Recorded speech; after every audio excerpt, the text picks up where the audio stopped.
This is Stacey McKibben with the Master Communicator podcast, where CEOs, senior leaders, and C-suite executives share their advice. It's 6 questions in 9 minutes because the best leaders know how to share their ideas concisely and quickly. Let's jump right in. Question number 1. In a few sentences, tell me who you are and what you do. Hey, I'm Joe Hirsch, and I'm the managing director of Semaca Partners, a communications firm that helps business and educational leaders communicate with greater clarity and compassion. Through that work and through my own research, I try to unravel the mystery of how high performance feedback can help improve the way teams behave.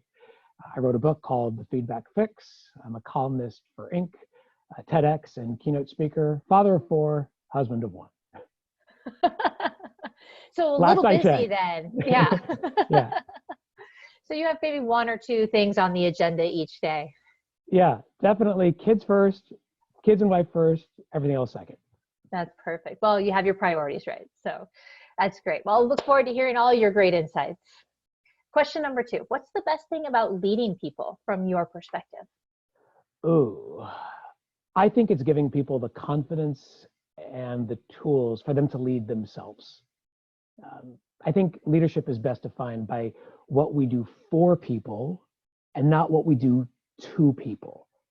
And sometimes I believe the best thing that we can do is just to help people see themselves in a whole new way, not to turn them into miniature versions of ourselves or who we think they should be, but to let them experience the fullest version of themselves and become the people they were always meant to be. And we just kind of get to be a steward on that journey. Absolutely. Yeah. Unlock that potential. Mm-hmm. Question 3 for you. I often hear from other leaders that business would be great if it weren't for that pesky people part. I'm curious, what are your thoughts about that? Right. I wonder how much of the drama and the discord that we experience at work is a result of our own bad assumptions. And what I mean by that is that, let's say just with feedback, how different would those conversations be if we just changed the tone and the trajectory of those conversations that we have with other people? Would we reduce and maybe even eliminate all of that drama? Imagine the power of, instead of focusing on weaknesses, we focused on strengths. Imagine if instead of putting our sights on a past that people can't change or control, we looked out to a future that they could. It would totally redefine the way that conversation took place. And so when we shift our own expectations and make small adjustments in our own assumptions, I believe that can be a very powerful shift in how people see themselves and, frankly, see us as leaders.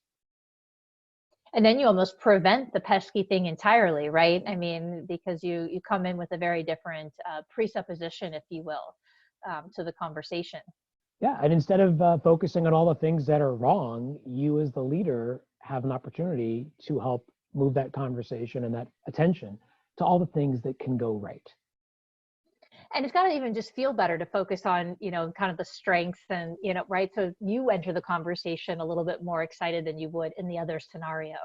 100%. And we see through research and through experience that the people who have these conversations with the assumption that they want the best for the other person and that the other person feels the same, those conversations go completely differently, have a totally different feel and a different shape and outcome than the ones where the two sides feel almost adversarial. That leads me to question number 4. What piece of advice about communication would you give to other leaders? If you had a group right now sitting down, what would you tell them?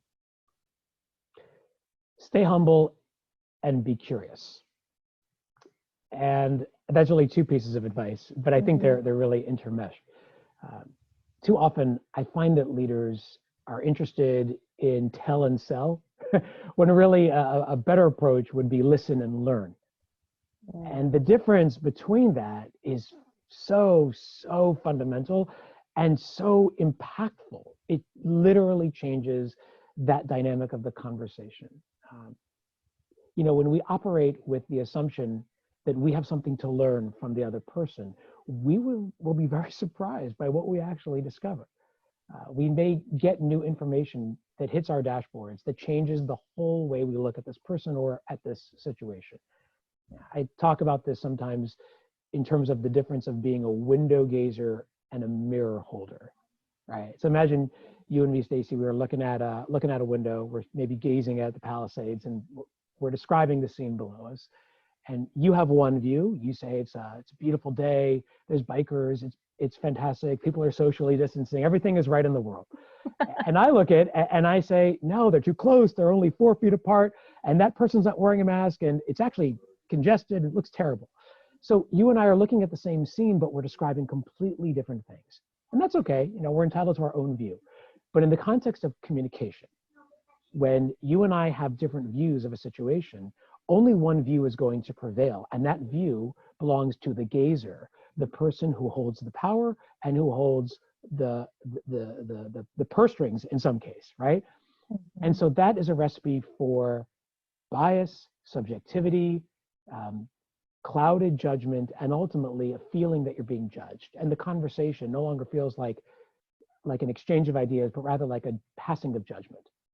But mirror holding is a totally different thing. When you approach as a mirror holder, you hold that mirror up to somebody. Your job is not to tell them what you see.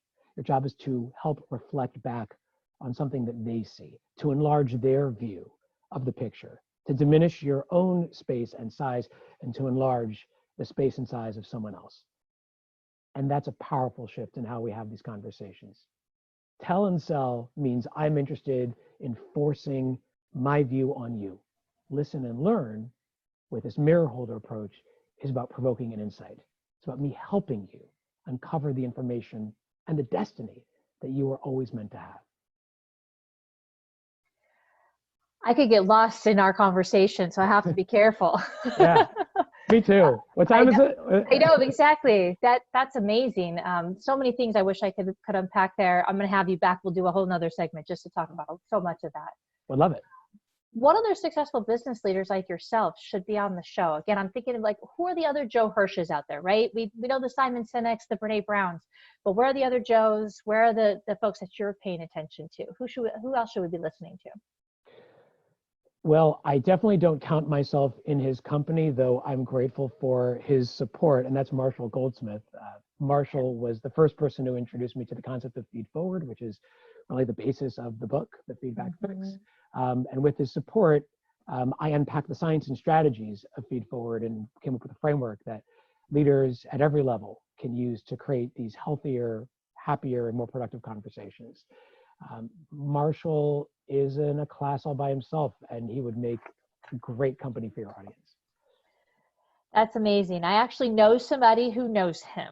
So I am going to make that a personal mission. Thank you, Joe. He's the man. He is the man. I love Marshall Goldsmith. Yeah, so that's awesome. I love that. All right.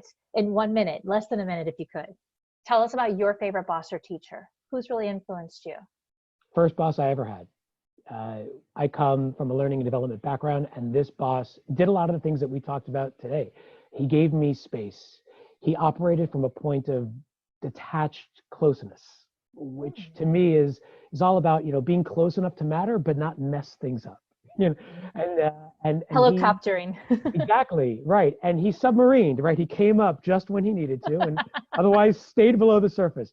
And that gave me the confidence, Stacy, and the chops to feel like I could do things on my own without wondering who was hovering and was I doing the wrong thing. And I try to do that with my team, and I try to bring that same awareness and understanding with the clients that I serve. You can do that very same thing. Detached closeness. It's how you help people grow and be their best. Oh, I so love all of this. You've been absolutely amazing. Thank you so much for being on the podcast. It's a pleasure. How can people find you if they want to reach out and say hi? Best place is on my website, joehirsch.me, HIRSCH.me. And you can find lots of resources, writings, videos, all things me at joehirsch.me. I enjoyed myself kind of, researching you and searching that. I highly recommend go check him out and go read many of the information pieces out there. You'll be well worth your time. Thanks so much. So again, Joe, thank you so much for being on the show. And this is Stacey McKibben with the Master Communicator Podcast. For more ideas and insights, please do go check us out at www.concilioteam.com. We look forward to seeing you again next time. Take care.